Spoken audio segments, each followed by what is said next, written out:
La principale tâche de l'homme et son combat essentiel est d'atteindre son but ultime.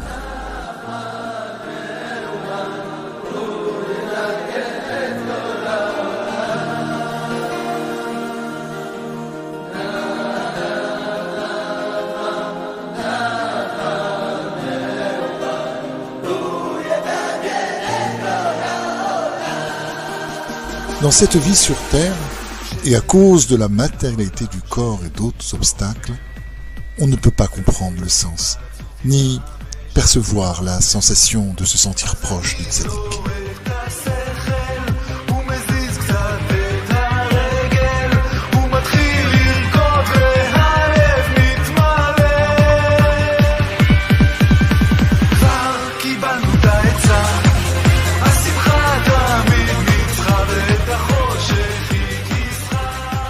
L'essentiel, par conséquent, consiste à déployer le maximum d'efforts pour atteindre le but final.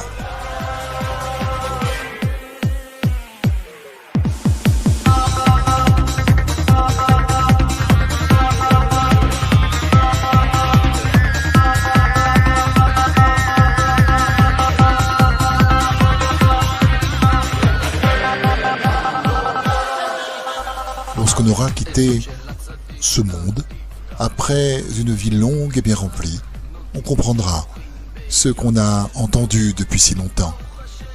Bien plus encore, l'âme pourra accéder à la joie spirituelle, chacun d'après son mérite.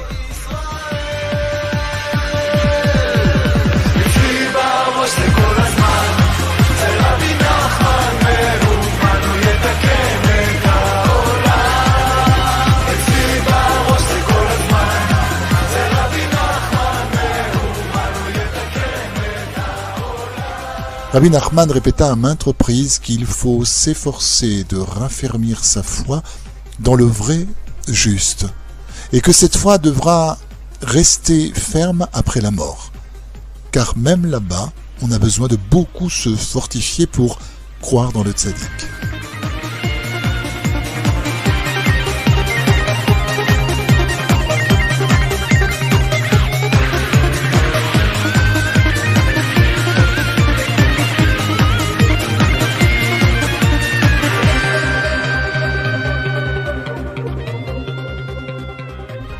Monde, les principaux obstacles sont créés par les destructeurs et les accusateurs.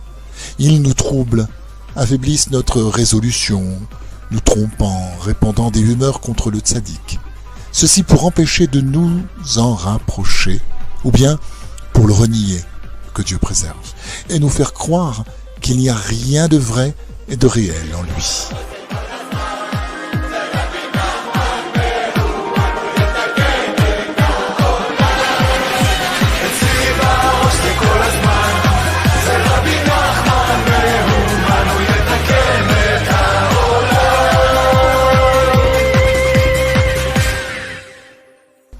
Aussi longtemps que nous n'avons pas traversé le monde de la punition, nous ne pouvons mériter d'accéder au lieu de repos final.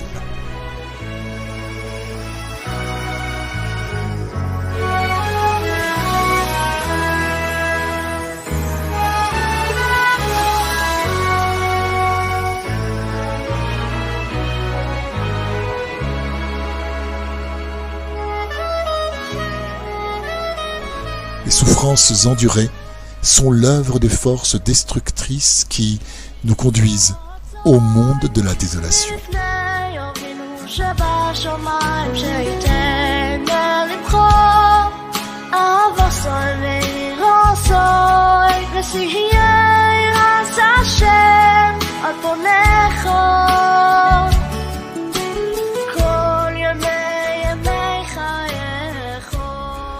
Une fois arrivés là-haut, il nous semble encore vivre dans ce monde-ci. Nous continuons à manger, travailler, etc.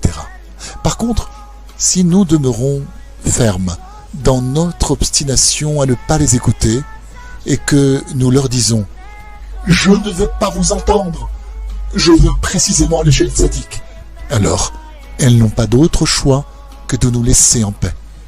Elles ne peuvent aucunement nous en empêcher parce que leur pouvoir unique est de créer des obstacles pour nous tromper, afin d'être sûrs de pouvoir, après la mort, nous rendre chez le tzaddik.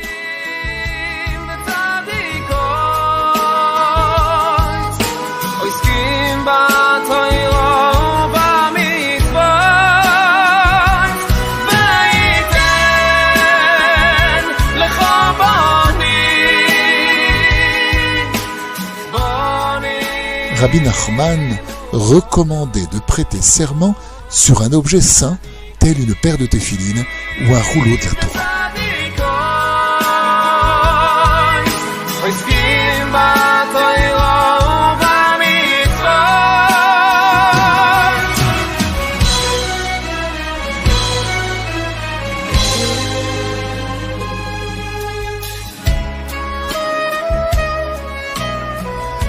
Le dimanche 18 février au soir, Rabbi Nachman distribue à ses disciples les feuilles du manuscrit de l'enseignement des 9 tikkunim. Dans le Likutei Moharan, cet enseignement est le numéro 20, afin qu'ils les recopient. Comme la leçon commençait au milieu d'une page qui contenait aussi un autre enseignement qu'il voulait garder secret, il dicta mot à mot le texte à Rabbi Nathan.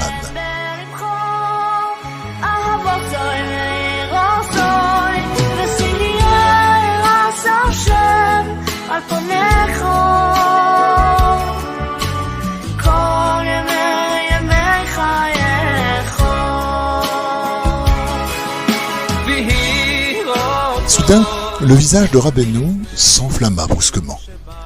À la surprise de ses disciples, il s'arrêta un moment de parler.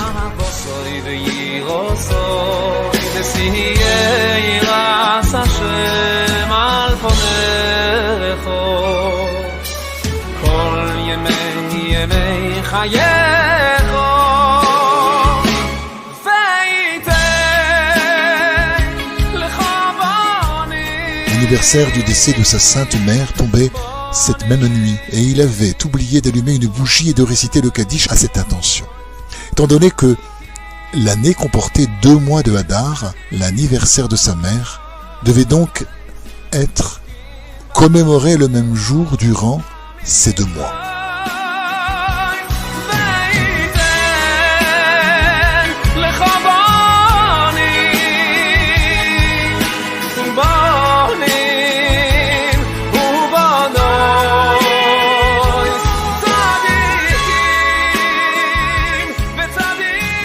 Alors qu'il dictait son enseignement, sa mère lui était apparue et lui rappela cet anniversaire.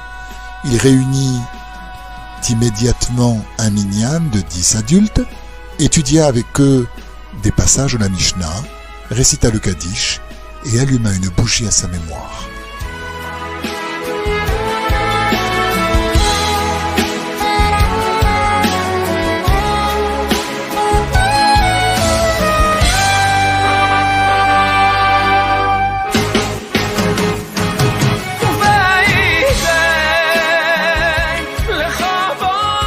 Le lendemain matin, il réunit également un minyan dans sa chambre, dirigea lui-même l'office jusqu'à la fin et récita tous les Kaddishim sans exception.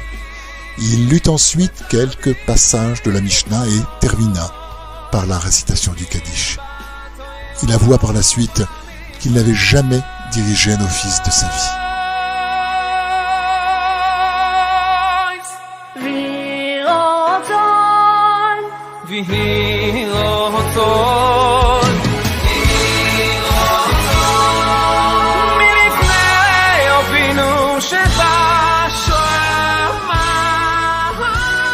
Sa fille, qui était décédée, portait le nom de sa grand-mère, Fege. La leçon des 9 tikkunim, la leçon 20 du Likutei Moharan, traite du concept d'une âme très particulière qui, par sa souffrance, dévoile de nouvelles explications de Torah.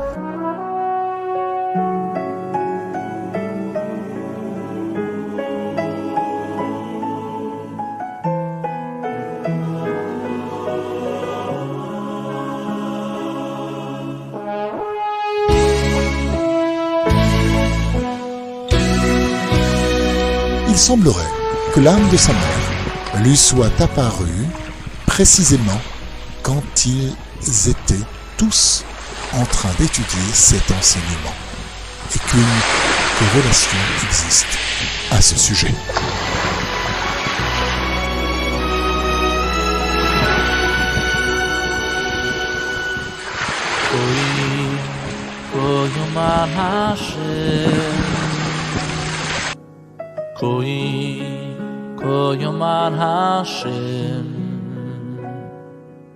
Heureux celui qui affermit sa foi dans l'Éternel, fait confiance au vrai tzaddik et accomplit ses prescriptions. Il n'éprouvera ni honte dans ce monde-ci, ni confusion dans l'autre.